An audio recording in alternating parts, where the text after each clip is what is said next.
Good morning, good afternoon, good evening. Welcome to today's Postgrad Webinar service. Apologies for the ever so slight delay in today's live session. Today is the 8th of May 2026, and we're joined today by the University of Law Business School. Very exciting. We've heard from the law side, and now we're going to hear from business, MBAs, everything business related, which is super exciting. Now, before I hand you over to the staff and the academics at the Uni of Law, reminder today's session is live. I mentioned today's date, the 8th of May. If you are watching on demand, please factor that in. You might hear a few things that could be date sensitive. And likewise, if you are watching live and you want to say hi, where you're from, if you want to have any questions answered, please pop it in the Q&A box at the bottom of your screen. Now, we do have a dedicated 10-15 minutes at the end of this session, at the end of the presentation, to answer any questions that you might have.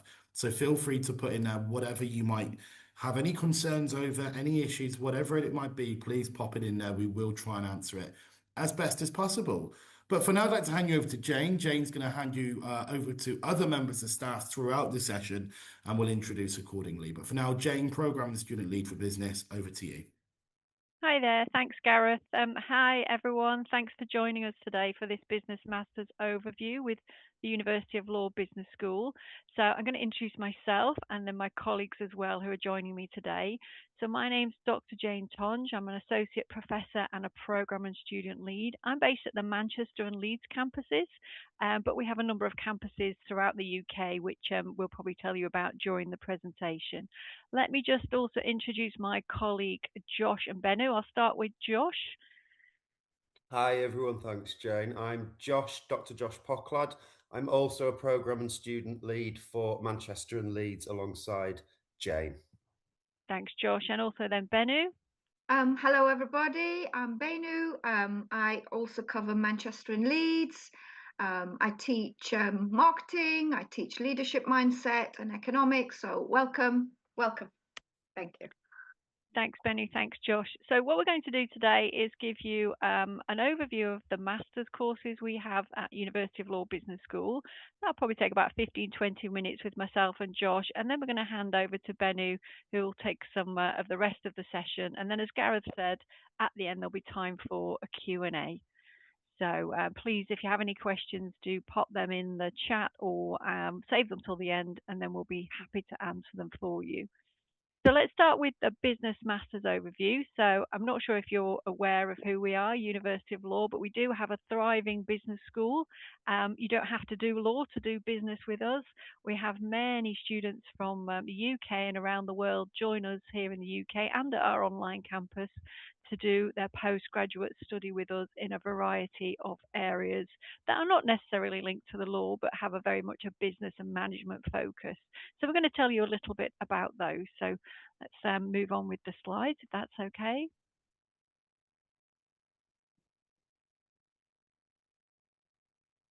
Wonderful. So why study with, back one, thank you.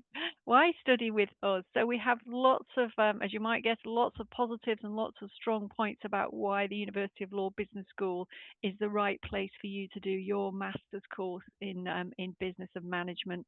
So we have a very strong focus on employability. We have a really thriving employability team who can help you find jobs, help you with CVs, help you with interviews, help you with applications. So we really do focus on supporting students with finding jobs, but also employability is embedded in many of our courses. So you're going to be upskilling and learning lots of business and management skills that employers are looking for, we know. So very much a focus on employability. We're accredited degrees, so we have accreditation with a number of key organisations and bodies that accredit our degrees, and there's some on the screen there that you can see. So when you check out our postgraduate programs, have a look to see which ones are accredited, for example, with the Chartered Management Institute or the Chartered Institute of Marketing, because we are accredited by a number of those, which adds some credentials to the strength of our master's degrees. We've got flexibility of study, so you can study with us full-time or part-time. We also offer online courses, and we do have a number of 1-year and 2-year courses that we'll come on to later to tell you about. We're very innovative, so we have like the latest theories and case studies, and lecturers bring lots of their business know-how into the classroom. So we're very much focused on making it a very contemporary course that touches on all the current management and business issues that we see around us every day. Plus, many of the people in our classes and students are from business backgrounds themselves, so they share that knowledge in the class. We have a professional practice year, which we're going to talk to you about. So you can do a 2-year course with us, with the second year being very much on work experience or gaining employability experience, but we'll explain that later. And we have very high levels of teaching quality. At the business school, all our business lecturers, including, for example, myself and others, have business backgrounds. So we've worked in businesses, or like myself, I've run my own business. So we bring that know-how into the classroom. And so many of us are industry specialists, which helps students kind of learn, obviously, what are the current issues and practices, and gives them a real insight in contemporary businesses. Okay, we have a very strong alumni network, which is thriving, which you can find on LinkedIn, but also connects students across the UK, but also across the world as well. And we do have a very high percentage, you can see at the bottom there, in employability. So people that leave our courses have 94% employment within so many months after their course is finished and they've graduated. So many pluses there, hopefully, that we can bring to you if you choose us for your postgraduate study. Okay, next slide. And Josh, do you want to have an overview here, please? Thanks, Jane. So yeah, whichever program or method of study you choose to take with us, we have some basic objectives for all our students, all our graduates. We aim to make sure that you are able to think innovatively, that you're able to make a real positive, concrete impact in your professional lives. And that, very much as Jane was saying, with that focus on employability, once you graduate, you should have all the skills necessary to be successful in the workplace, and you ought to be very appealing prospects for potential employers in that respect. So yes, we obviously we want you all to be very, very successful, but we also want you to be responsible graduates. We want you to be able to go out into the world and take the learning that you've got from the University of Law Business School into your everyday work, bringing an ethical approach to your work, being proactive, being responsible, dependable, again, impact driven. So we're not just looking at producing people who are able to follow commands, follow orders. We're looking to produce people who will become kind of the next legion of leaders in industry. Can we have the next slide, please, Ari? So yes, as Josh was saying, and as I mentioned earlier, there's a very strong commitment to employability here at University of Law Business School. As you might imagine, we are a business school, so our goal is to help our graduates gain employment in business, or indeed set up their own businesses. So a number of key skills that you need, that you can see there on the slide, that we embed into all of our programs, enabling you to kind of develop these skills maybe for the first time, or if you come with some skills, to enable you to enhance them. So skills such as leadership, for example, all of our master's programs, all of our students have a module called leadership mindset, and you start with that in your first semester, which really sets the theme for, how do leaders operate, how do they manage challenges, what are the key goals for leaders. So that's very much a focus, because we want to develop, as Josh said, leaders of tomorrow. So leadership is a key skill. Expertise, you'll gain expertise in your master's subject area. The idea of a master's is you become a master of that topic. So by the end of the course, you will have developed that expertise, whether it's in project management or marketing or analytics or AI. The goal is that by the end of the course, you are an expert in that area. Innovation is key as well, and innovation is embedded in every module, every program, because again, as Josh was saying, it's thinking outside the box, thinking of new ideas, thinking of how you can meet contemporary challenges. Understanding different cultures and how we need to integrate cultures around the world and in the workplace is very important. And you'll also get a chance to improve and develop your interpersonal skills through presentations in class, through debate, through discussions, through activities, through networking within the course and also with other students within the business school. Josh mentioned critical thinking. That's absolutely essential at master's degree level, that you use your brain, if you like, to really understand and pick apart problems, but come up with your own solutions and ask questions. That's a key part of critical thinking, is asking questions, interrogating the information. And a growth mindset, which again links to leadership, not stagnant, not standing still, but how can we develop, how can we do more, how can we grow as individuals, but also if we're working for businesses, how do we acquire new customers, how do we gain new clients, how do we create new projects. So it's all about thinking ahead and a growth mindset. So all of these are interconnected with employability. And as Josh mentioned, employers are really looking for these skills because they want people to drive their businesses forward as well. Okay, next slide, please.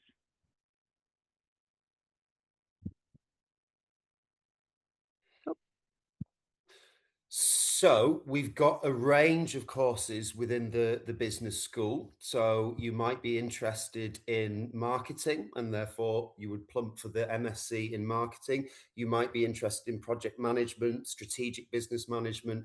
We offer pathways for all these areas of expertise. The way that our modules work is that you might share some of your course with students from other programs within the business school for some of your modules, whereas others are going to be more niche and specific to your program of study. So if you're a project manager, you will be in those modules with other project managers. And again, we've got modules in a range of different areas. So business development and marketing. We've got a suite of modules which is very much focused on data and technology, the newest of which is our dedicated program in artificial intelligence for business, which again is a really big thing for employers at the moment. They want people who are literate in using AI tools in a critical and thoughtful way. And even if you don't study on one of those technology focused programs, you will very much have sort of a technological focus throughout different elements of your program. So for instance, in project management, there will be introductions to the kind of tools, digital tools that you would use in that line of work. Yes, and so we've got leadership and HR pathways as well. Including MBAs in Masters of Business Administration and Governance and Risk Management and Tech Leadership. So these are programs that are very similar to our MSCs in some ways, but perhaps have an even more vocational slant to them, and are often very popular with people who perhaps have already been in the professional world and have already been working for a number of years and are wanting to kind of develop their abilities and their skills in that respect. So we've got a wide range of choice is the takeaway message from this slide. Could we have the next slide, please, Ari?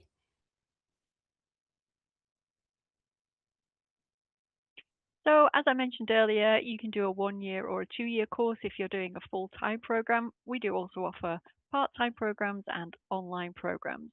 But just to focus on the 2-year course, you can do a master's degree with professional practice. So you would apply for your degree, but with professional practice option. So you could do MSc marketing with professional practice, MSc project management with professional practice, and so on. You can do a variety of courses, and you can add this second year, the with professional practice year. So you would do the same 1-year program as the other students, as the marketing or project management or analytics or whichever course you've chosen. The first year is the same, so you would stay with your intake and you would study with them for the year. But the only difference is that when they finish their course after a year, they graduate and move on. You would then stay for a second year to carry out your professional practice year. Now, the professional practice year gives you options, and you can see there's a list of them there. You don't do all of these, you just choose one. So most students come because they do the professional practice course because they want to do a placement year. They want to work in an organisation or a business and have a placement there and have work experience as well. So you would have a placement year. But you don't have to choose that. Some students choose to come and do a dissertation with us or a consultancy project or even develop a business plan for an existing organisation. So you would choose one of those options. If you did a placement year and for some reason it didn't continue or you decided you wanted to end it, you could switch to one of the other options. So it's not a case of doing one and if it doesn't work out, the course is over. You would just switch to one of the other options. So I have to say, the majority of students that do MSc with professional practice choose a placement year. They want the work experience. They want to have time in a business, gaining more skills, developing their abilities, and also, of course, strengthening their CV because it makes you much more employable when you graduate if you've had that work experience in a UK company. So if you are interested in this, please make sure when you're applying that you choose the with professional practice option because the names will be the same except this will be part of the title. Okay, next slide.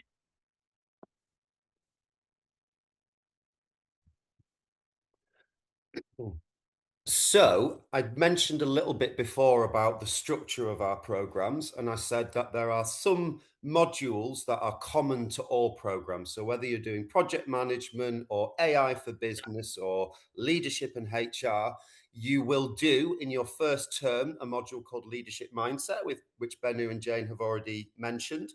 In the second term, you will do a business simulation module, which is meant to replicate real live work situations that you'd find in your professional lives and ask you in some instances to work together as groups, in some instances as individuals, to make decisions based on various different scenarios and contexts.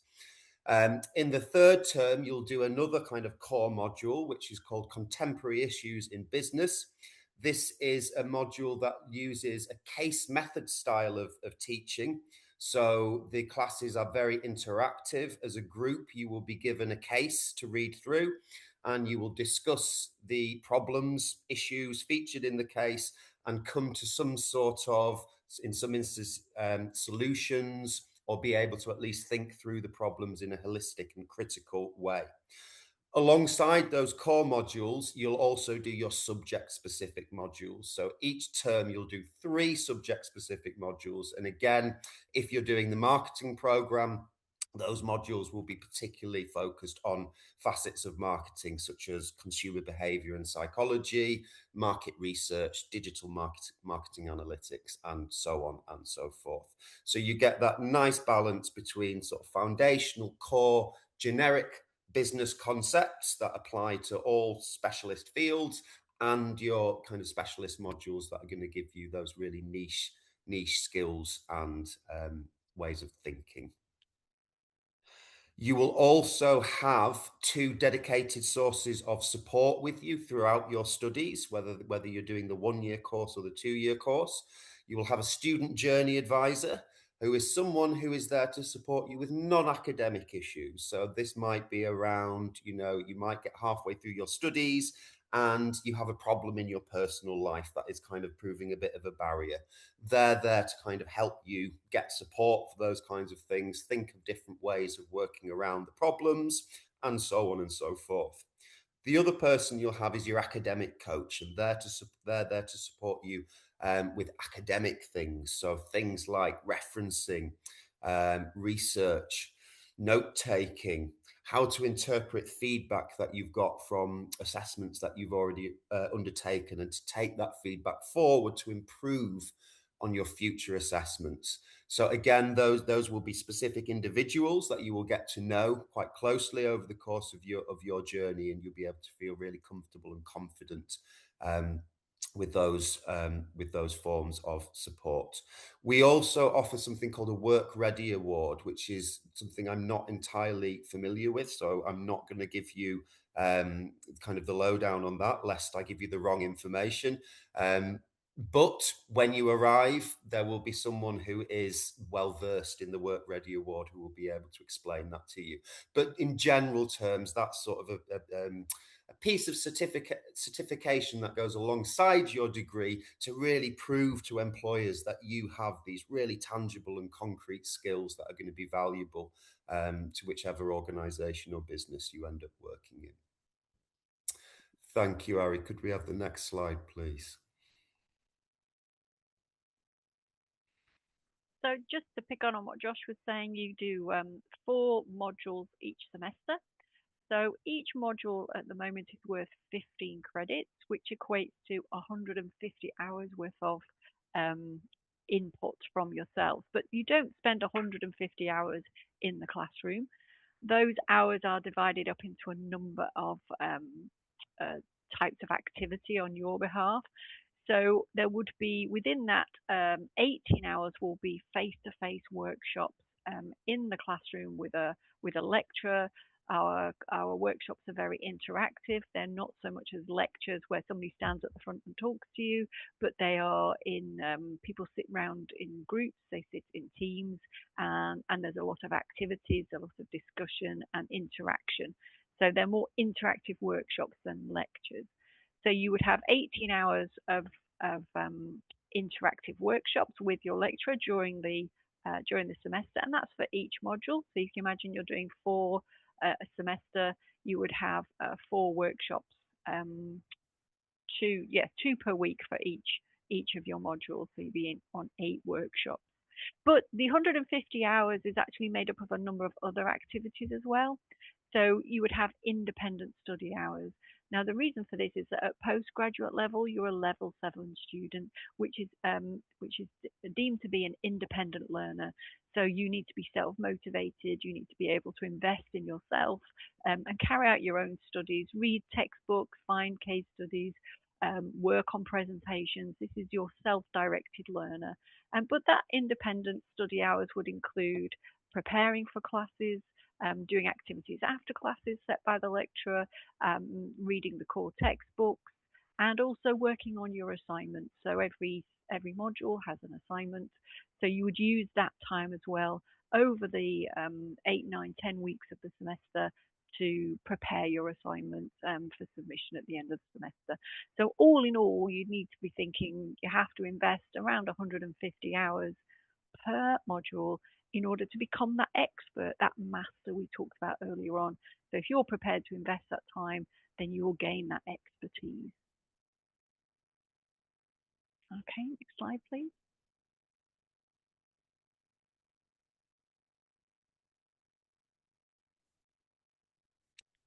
So as Jane said, this is kind of unpacking a little bit more what was on the previous slide. So as Jane said, we've got this sort of, we follow this model called the PEC model, which is prepare, engage, consolidate. And again, those total sort of study commitment hours that Jane outlined in the previous slide kind of incorporate your work on all 3 of these aspects of your learning, and also includes your work on your assessments as well. So what you'll find is that for each unit, each workshop, you have your preparation tasks to complete, which might be to do a bit of reading, listen to a podcast, watch a YouTube video, and maybe answer some questions based on that. You then kind of bring that preparation learning into class and develop it there with your peers and with your lecturer present to kind of support you and scaffold that learning for you. And finally, you've got a series of exercises or tasks that you'll be given after your workshop, which is designed to consolidate or solidify that knowledge that you've learned from that unit or that week. The PEC model is extremely popular nowadays. It's a North American model of education, but it is used in many Western universities, and there's a lot of data and research to show that it is effective, particularly for those students that engage wholeheartedly with each element of the learning. Okay, so what makes us different? Well, hopefully, as we've taken you through some of our courses and our approach to teaching, I think what makes us different is the flexibility of our courses and the way you can study. So, as I said, you can study full time, part time, or online. You can study for 1 year. You can take the 2 year with professional practice um, pathway as well. But we also have the PEC model, so we have the prepare activities that are already there for you, ready to do sort of the moment you arrive almost. We have the engage within the class in a very interactive style, which is more about encouraging people to develop some of those skills we mentioned earlier, like interpersonal skills, standing up and giving presentations, negotiating, networking, having that confidence to express your own ideas within the classroom setting, and then also doing the consolidate activities afterwards, which really help that help those activities stay in your mind before you then can move on to the following week. So week by week, building up your knowledge and your expertise, so you're then able to take the assessment successfully and become that expert, become that master in your chosen subject area. A strong focus on employability, as Josh and myself were saying, we want students to graduate successfully and to go into sort of fantastic careers. So there's a lot of support here to help you do that, embedded within the courses themselves, like focusing on leadership mindset, focusing on the simulation, which is very much about taking decisions about business problems. And then the case study module is very much interrogating different kinds of problems businesses face, whether it's in HR, employment, marketing, social media, a different case every week that you really get into a key business problem. So you get to analyze it, discuss it, and think sometimes what should the business have done, what could they have done better. So we come up with solutions.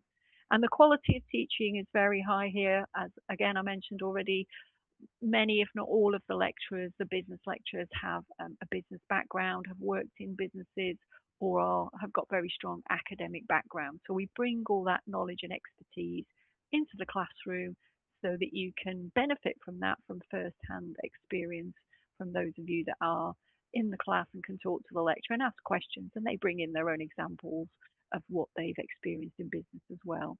So it makes us very different, I think, and very focused on employability and producing the best graduates that we can, because we know employers are really seeking high quality caliber graduates. So that's what our aim is to help you become. Next slide.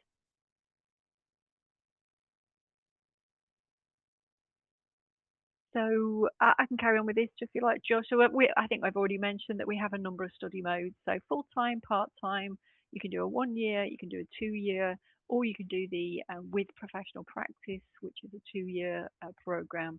And we have multiple start dates in the year. You can start with us in October, which is a very popular start time for university courses, very traditional start time. But we also offer February and June as well, and we're about to take on our June intake in a few weeks' time. So, so you've got those options of when it suits you to start your studies with us. Next slide. So yeah, I won't dwell long on this because I think Jane's covered this, or the key points about the quality of the teaching. Again, just to emphasize, it's interactive. It's not somebody standing up at the front just talking at you for 2 hours. It's all about getting you to roll up your sleeves, tackle problems, debate each other, deliver presentations in class, and so on and so forth. The key thing that I think to point out here that we haven't mentioned already is we minimize the number of students in each class to 40 to make sure that each student is able to kind of take part in that class and get the attention from the lecturer and from their colleagues that they deserve, basically. And what you'll find is, particularly for many of your program specific classes, that the numbers will be even smaller than that. So you very much do get to know all of your peers in your class on a one-to-one basis, and likewise with your lecturers as well, and they will be able to get to know you. So you're not just a student or a number to us. You are a person, a name, someone that we want to get to know, basically. So yes, I think that's the further thing to add to that slide. Thank you, Ari.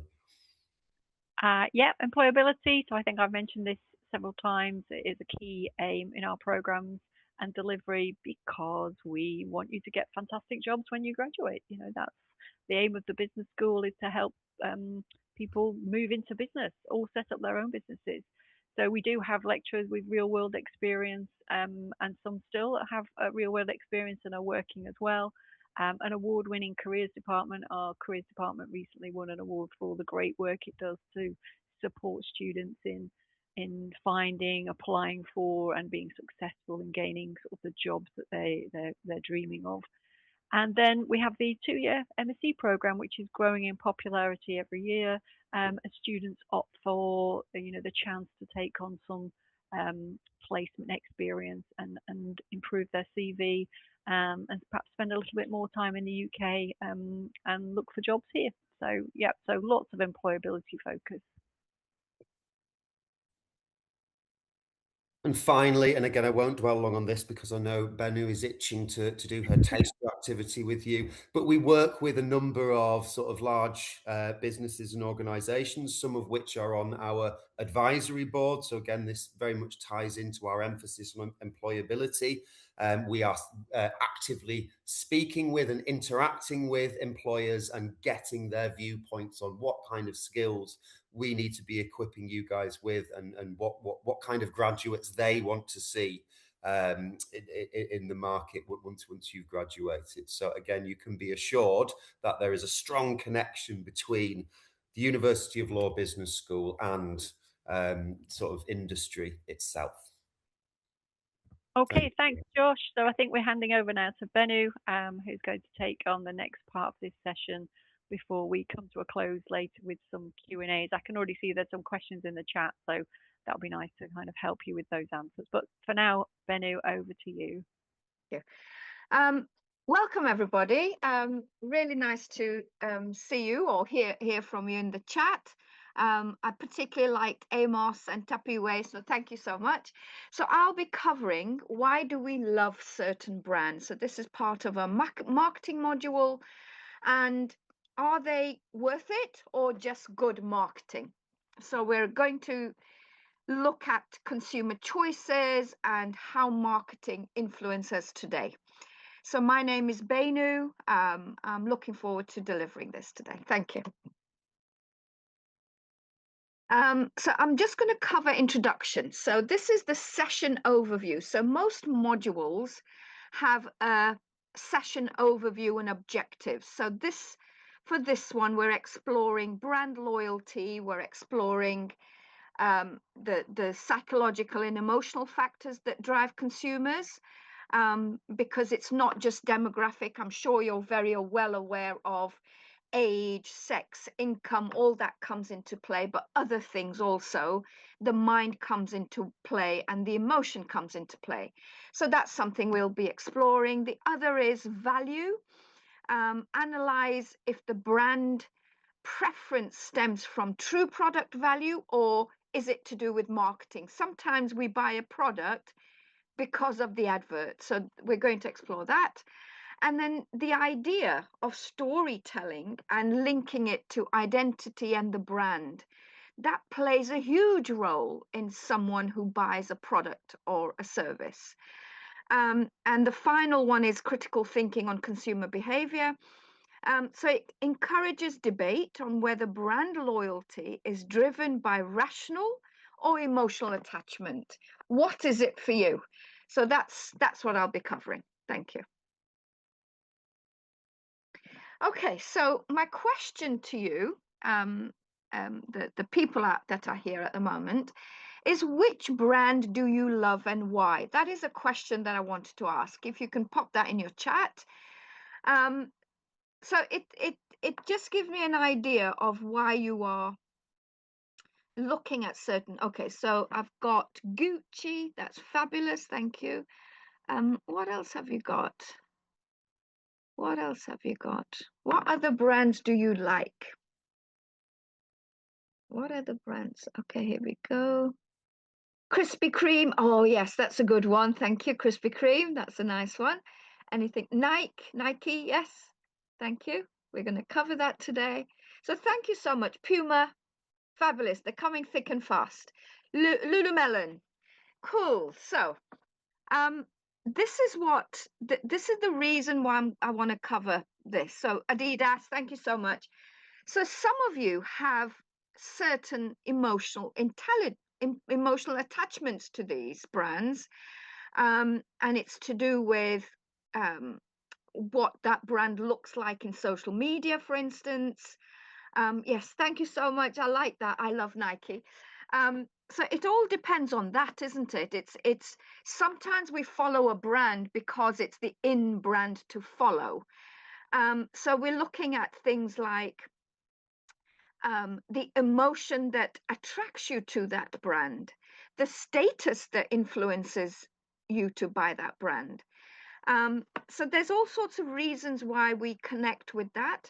So one of the things that I'll cover in a minute is some of the deeper understanding of why we are so attached to certain brands.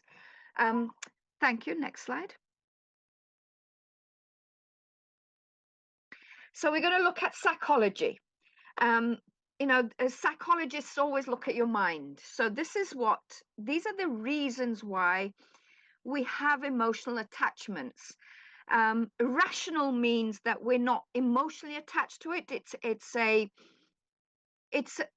The product is working as a job for us, right?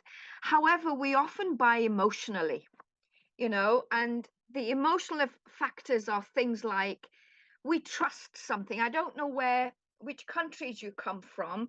There are certain adverts and certain products that your grandparents and beyond have bought, and you buy it because of that. So the trust of it, the nostalgia of it, how you are identified by using that product, it just creates a very strong brand loyalty. So I don't know whether you can think of any brands that come to mind that is something to do with nostalgia, something that your grandparents use. So for instance, Dettol. That's quite a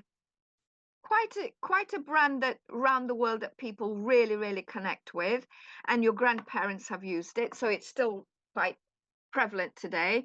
Vaseline, that's still, that's the old style Vaseline. Vaseline has now got lots and lots of other products as well.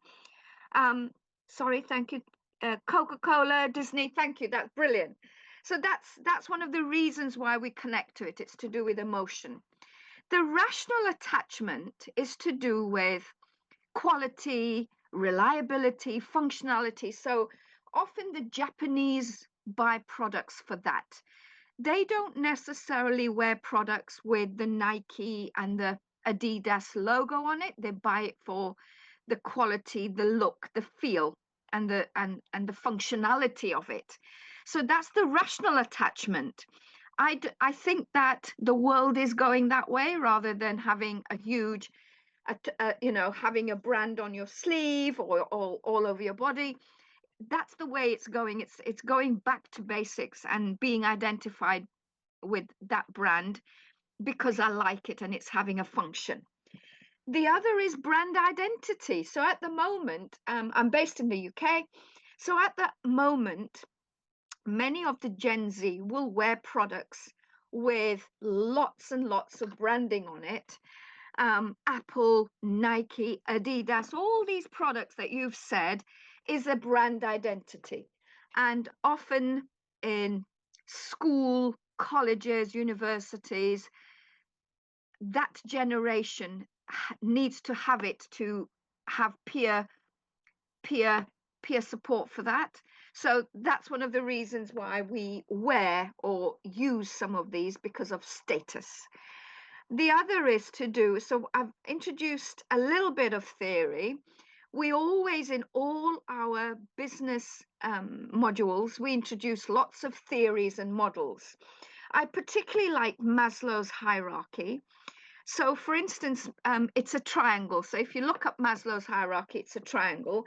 And at the bottom is we cannot achieve our higher self until we have achieved all our basic needs. The basic needs is we need somewhere to live, we need food in our belly. So all those things are basic needs. And then as you climb up that triangle, it's like having a community, having family, all those things. And then at the top is all these higher order thinking, all the higher order thinking. So Maslow's hierarchy of needs is quite a good model to use in many of our modules that we cover, especially marketing. Thank you. Okay, so these are the I've done a little bit of research. So Coca-Cola, for instance, is identified by the dimension sincerity. And they then market according to being honest, being very cheerful, being very family orientated. And you'll notice all their ads have those traits. Similarly, Red Bull, which is very, very popular amongst our students because they do night shift as well. So it's identified as being daring, as being spirited, as being imaginative. And their adverts are fantastic, aren't they? So they create a sense of excitement. So that's the other one. IBM, it's just related with competence. People buy certain brands for its competence. It's just a job, that's it. It's reliable, it's intelligence, it's a successful brand. And similarly, you'll find that it's a very stiff collar type of marketing that they have. Rolex, I don't know. I don't own a Rolex watch. Probably I would say I own a Mont Blanc pen, though. So that's a similar type of, it's a very upper echelon type of product to have. It oozes the trait of elegance, prestiginess, charming, and, you know, they don't necessarily hold sales. So it's very sophisticated upper market. And then Jeep. I don't know whether you've ever been on a Jeep. I've been in a Jeep. So it's tough, rugged, it's outdoor, it's strong, so you can go over lots of stones and mountains. That's what you use a Jeep for. So it's the dimensions is ruggedness. Okay, so next ride. So I want to play this this video. Thank you. Why do it? Why would you make it harder on yourself?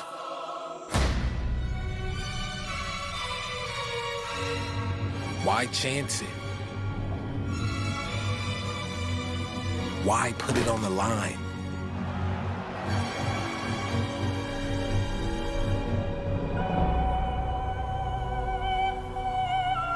With so much at stake,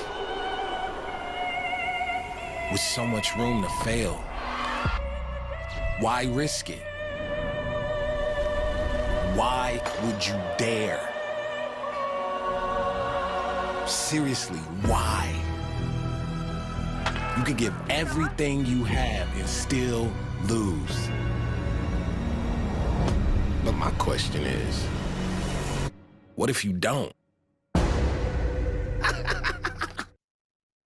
Thank you so much. So I just wanted to play a snip of it to show you how powerful that advert is, and for you to understand all the things that it invokes in you.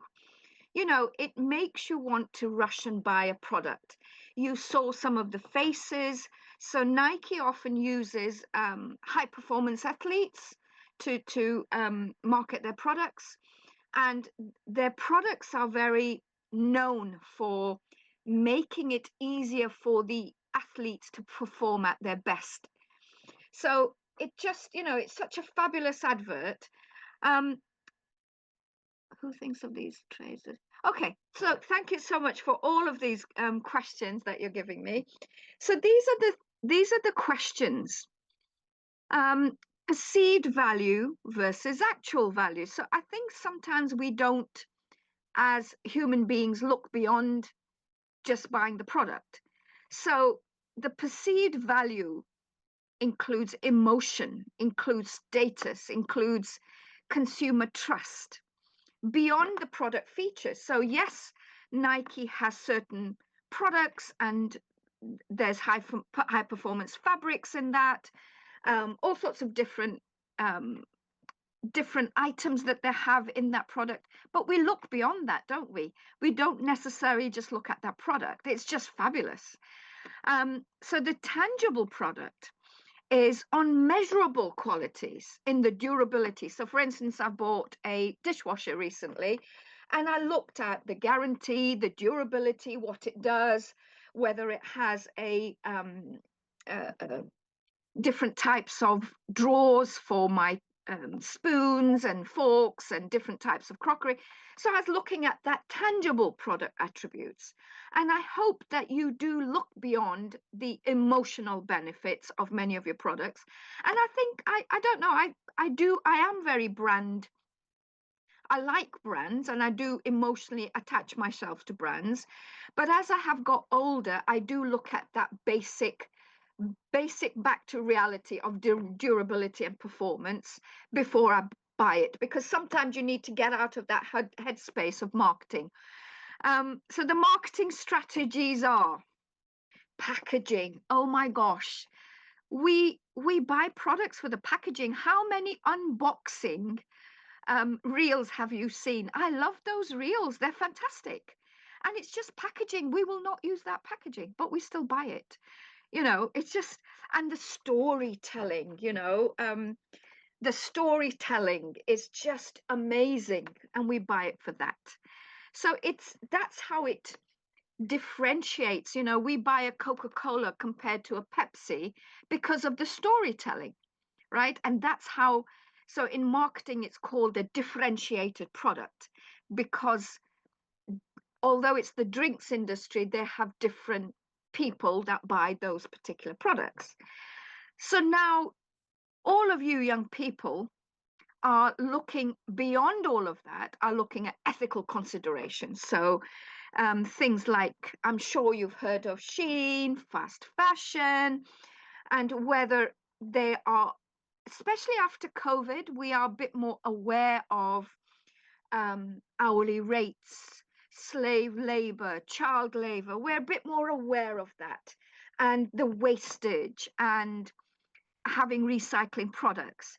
So I think that your generation are a bit more aware of that. And I think that your generation is often saying, I'm not going to buy a product that has child labor. And you do your own homework, because we all own phones, and we do our homework to say, actually, I'm not doing that because it causes this. Thank you. Next slide. Okay, so do we look at the luxury brand, or are we a mass market? So probably it's no longer either or. We often buy both. And I know that people that have bought high-end products also go to a Primark. It's so funny. So we are identified with both of those products. So we need to know who the target audience is. And that's often to do with price. It's attached to price. So it could be a high premium product, or is it affordable product? So for instance, some of the unboxing I watch is things like Gucci handbags. So they have a bag with a bag and lots of paper and a box and with another box. So these are high premium, and it runs into hundreds and thousands of pounds for a handbag. We girls like our handbags. And then we also then look at target audience. Is it affluent, status driven? Those are the luxury brands, or are they very price sensitive? So then if it's price sensitive, we will say £4.99, £4.99, £9.99. It's not quite £10 or £5. So yes, it's under £5. I can afford it. And it's to do with that. It's looking at your mind, looking inside your mind to say, yes, I can afford £9.99, but I can't afford over £10, and it's just 1p difference. The value proposition. Some of you know about these TV channels that say selling out soon, or there's only 10 of that in the world, you know, like with cars. So the value proposition of a luxury brand is there's only 5 of those cars ever built, or the heritage of that brand. But the mass market looks at it being trendy and accessible. The marketing approach is luxury brands love a story and to show scarcity of that product and to show that this is the life you could live. If you buy this Rolex watch, if you buy this car, this is the life you would be living. And it just draws you in. And there are people that have spent all their savings on a luxury brand. You know that. And also mass market brands. So the volume of it, the fast fashion of it. However, even as a mass market consumer, I am a bit more ethically aware, just as you are. And maybe I do look at a little bit of volume and not go to a Primark. I might go to a Next, for instance. So we are a little bit differentiating already. Thank you. Next slide. Okay, so I'm not going to play this. I'm not going to play this video. This Apple, if you believe it or not, wasn't doing very well and there were many reasons of that. And this was the video. It's a black and white video. This was the video, and the idea was think different. So all these movers and shakers of the world, they got all these movers and shakers of this world, their pictures and whatever, and they said think different, because if you own an Apple phone, you will think different. And it's a very powerful advert, and it's only black and white, but it's very, very powerful. This video changed Apple's trajectory. And when I teach in the UK, almost every single student has an Apple phone. And it's often to do with this video. Next slide, please. Can I ask you just to play a short few minutes of this video? So this is a version of this video. Sorry, just.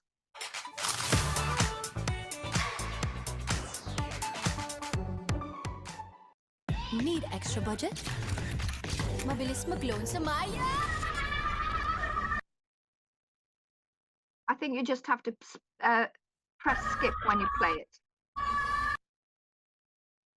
In 1997, Apple released their most famous commercial of all time. This commercial would not only save Apple from going out of business, but would also pave the way for amazing innovations like the iPhone, MacBook, AirPods, and many, many more. It sprung Apple into popularity and made them a $2 trillion company. So, how did they do it? Who made this commercial? And how did it motivate billions of people to buy Apple products? To answer that, we need to travel back to 1997. A time when Apple was struggling and on a downward spiral toward bankruptcy. In 1997, Apple was in a very dark place in its history, with competitors like IBM and Microsoft on.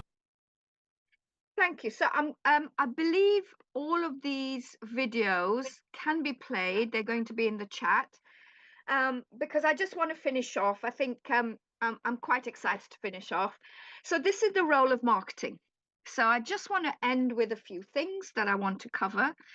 So again, storytelling. So often though, storytelling humanizes a brand. You know, it makes it, oh yeah, I'm identified by that. The emotional appeal, the pride of wearing that brand, and the loyalty that we have. I have many people in my life that are very loyal to a brand. This is the brand they buy. So the techniques are the narratives. What are you trying to show? What story are you trying to create? What words are you talking about? It's very character driven, and there are culture symbolisms in that, compelling stories across demographics. And then it also speaks about authenticity and trust, how the consumer trusts certain brand, because we are often very skeptical as human beings. How do we blindly go and buy a product? You know, how do we do that? Thank you. Next slide. So again, let's talk. I don't know how many of you are social media influencers. I hope you are. So again, it's all about real-time engagement. You are engaging with that brand via an influencer. So we do quite a lot of digital marketing at University of Law Business School, and hopefully through that, some of the students are then becoming content creators and influencers in their own right. And then there's influencer partnership. Brands often have partnership with certain types of people. So I wonder whether you are that type of person. You know, do you wear that brand? You could be that influencer. So there's community and loyalty generated with that. You know, there's so the user then generates content. There's trends happening. There's interactive features in certain social media platforms. But there's also the risks, isn't there?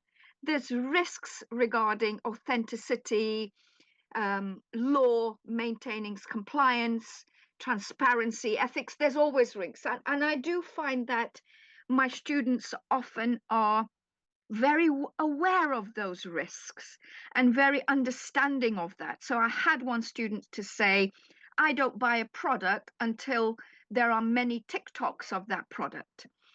Thank you. Next slide. So these are the pros and cons of brand loyalty.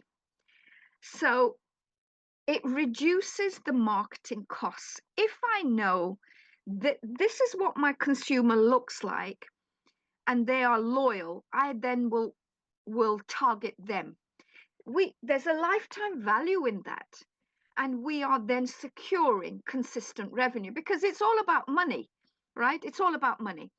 See, the advantages for consumers is that they've got trust, they've got convenience, and they've got familiarity and loyalty. And they understand the purchasing process and experience. So these are the reasons why it's advantageous for me to buy that product. For instance, if I'm going to a supermarket and they've changed the aisle that I buy my Walker's crisps in, I like familiarity. So the drawbacks of this excessive loyalty, you know, that you still buy those products that your grandparents bought, is sometimes it's not necessarily a brand that you use or brand that has the connection to it. So we need to go back to data analytics and look at that data before we personalize it. So yeah, so these are the future trends that's happening, right? So we're looking at sustainability and ethics. We're looking at personalizing technologies. So if you are particularly go to, say, a John Lewis or wherever you go, we're personalizing your engagement. They ask you for certain clothes. They ask you for your size and then your likes, your colors, and they'll give you that. Often it's data driven. Marketing is often data driven. So students need to understand how to look at data. Marketing people need to know how to manipulate that data. And it's very consumer centric branding. So that's why we're getting the consumer to sell the brand through social media.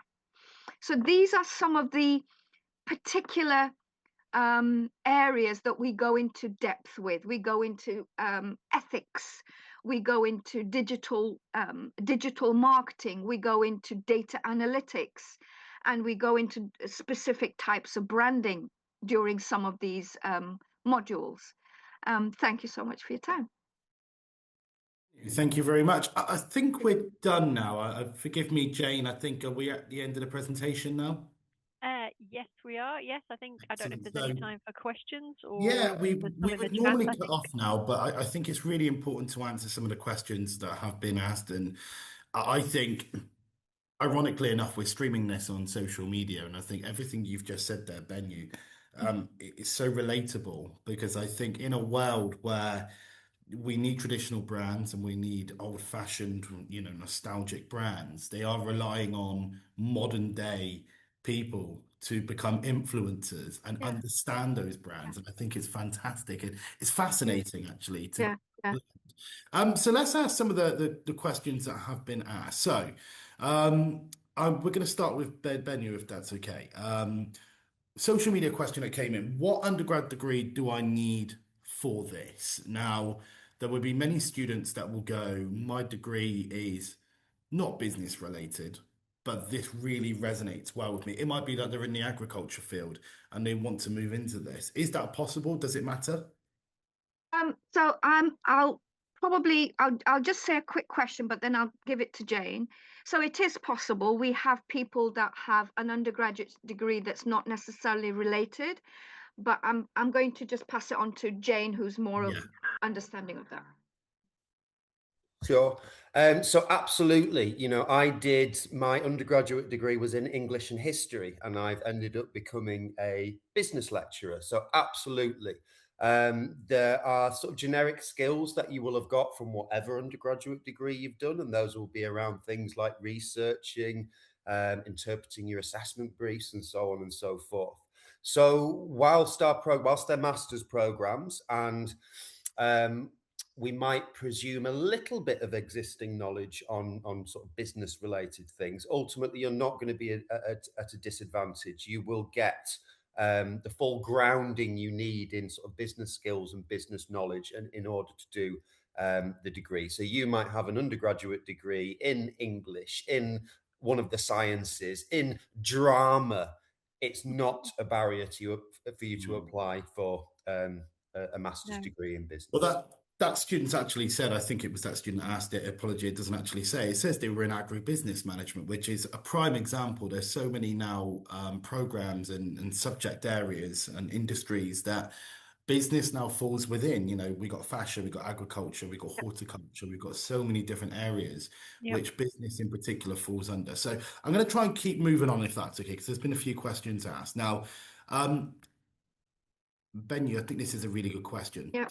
It was while you were mid-flow and we were watching the videos, but do businesses look for a type of personality and then match this with their own vision and ethos, or do they choose their vision and then get their target audience from that? Does it make a difference which way around it is for a student that is educating Yeah. themselves? So if a student is, am I understanding it right? So if a student is wanting to work in a particular company, is that right?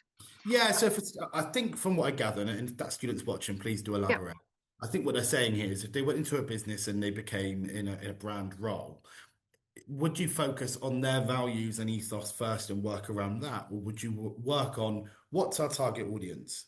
You Okay, mentioned so those I going like to work on. so we have, thank you, Gareth. We have a module that we cover that's called leadership mindset, and it's often about understanding what you need to work for a certain sector or company. So, what type of behavior you need, what type of qualifications you need, what type of skills you need, what type of competencies you need. And during this module, there's some sort of deep thinking regarding that. And then once that happens, because often companies do not necessarily just hire you on the knowledge, on your master's, on your MBA, they don't hire you on that. They hire you on other values that they value. So, for instance, are you an ethical person? Can you show that?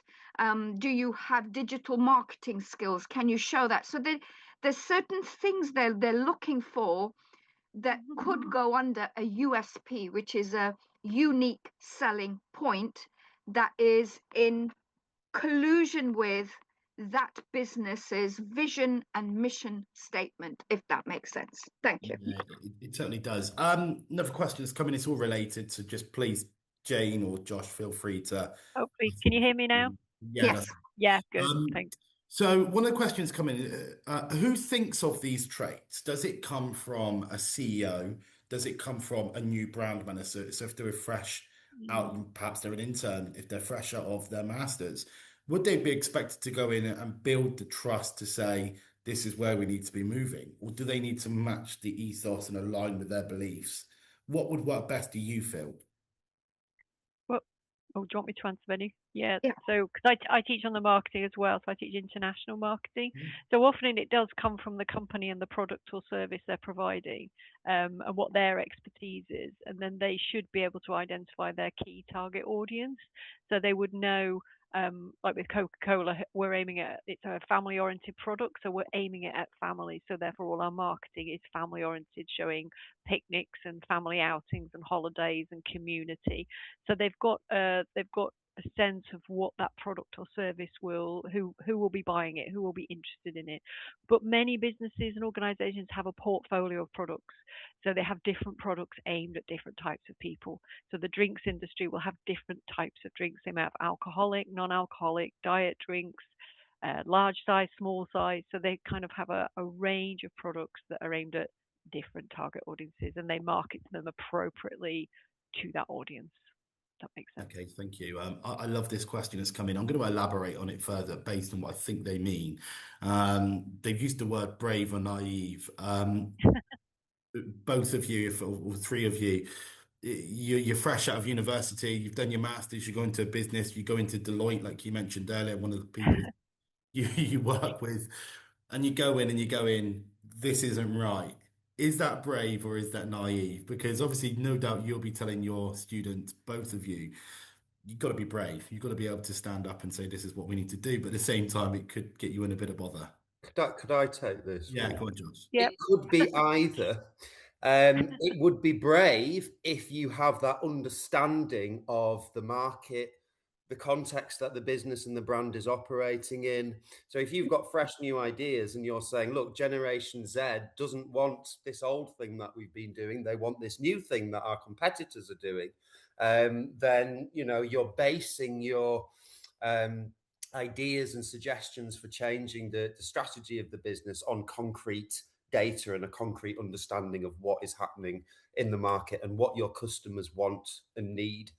If you've just gone into a business and thought, oh, I think Nike should be X, Y, and Z rather than A, B, and C, with no kind of justification for that, then I would say that would be naive. But one of the things we're going to make sure you're equipped to do through your master's degree is to be bold, but be bold with that kind of supporting evidence and justification for your ideas. So that's one of the key skills we aim to equip you with. I think that's really Yeah. well. I would imagine you reiterate that. Yeah, I would add in also critical thinking. So we teach critical, as in you don't just take things at face value, you interrogate them, you investigate them. So if you did have a fantastic idea, you would go away, look at the evidence, look at the data, and then probably present a case for why there should be a change. And you would underpin it with your own research, but your own critical thinking, rather than just as Josh said, just going in and go, oh, we don't like that color, we want a different color, but I have no basis for that. I've got no foundation. I haven't thought it through. So yeah, I think that's one of the things you get taught at postgraduate level is how to think critically, but how to evidence your suggestions and your strategies and your plans. So it's not naive. It is brave, but it's brave underpinned with evidence. Yeah, I always think it'd be naive not to be brave. I always think people always turn around and say, what if? Don't What worry. if? Yeah, what if? You've got to go in and you've got to back yourself. You've spent tens of thousands of pounds for your 20s probably getting to this stage of where you want to be brave and you want to have the kind of nerve to do these things. So it's a great opportunity. We do need to wrap things up a little bit. I'm just conscious of time and those that are watching, so thank you. Can we talk about the enrollment dates? Students presumably can start in September 2026. Are there interim dates such as January 27, or are we then looking at September 2027? Yep, so we have 3 intakes a year. So we have the October intake, the January, February, it's usually February intake, and then one in June. So when you do apply for the course, you can see which intakes are coming up, and then you can select which one is appropriate for you. So the next one, as I said, we have a June intake coming in the next couple of weeks. So those of you watching may be a little bit late for those applications, but the next one after that is in October. So you have the summer to apply and have your application processed and so on. Or if that's not suitable, February in 27 or June 27. So we have those 3 intakes a year. And how long does that process take from start to finish for a student typically? Because everyone will go, I've submitted my application today. Can I find out yesterday? And it doesn't work like that. So, No, it does take time to what process. does that look like? Is it a week, 2 weeks, a month? I would definitely give it a month to apply because you want, or maybe even before that. The sooner you apply, the better, because then you're not waiting and unsure whether you're starting or not. And also, you have to kind of organise your life around if you're coming, when you're coming. If you're coming from overseas, you might need to book accommodation and flights and organise visas. So it can be more complex, and it can't always be something you could just arrange in a couple of weeks. So I always recommend people apply early. Then once they're accepted, then they've got time to organise travel and accommodation and visas and anything you need, so that you're all set to go. You don't want to rush it and be stressed and then find something's not happened and you miss the start of the course. And there's no need for that. Just apply early, and then your application's been processed in good time. Great stuff. There has been a question in, and Amos, apologies if we haven't got around to it, but the question was, you haven't mentioned anything about color influence within branding, doesn't matter. What I would say at this point is, please reach out to the team. You can tell already the 3 that have been on and we've heard from are very, very open to communication. Please have that conversation. Just myself, I'm not enrolled. I work for postgrad.com, Postgrad Solutions. Even watching this, I've got my own questions and I'm like, this is fantastic. So please, anyone that's got any questions, please send it our way, webinars@postgradsolutions.com. Can I? Go ahead. Gareth, I was just going to quickly answer Amos and say yes. Look at color psychology of branding. There's a whole theory about color psychology and color choice. So the answer, Amos, is definitely yes.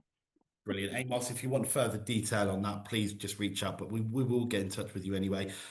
Like Ben, you mentioned earlier on, we have got 3 or 4 different videos that we played. They will all be sent to you separately, so you can have a little look at that.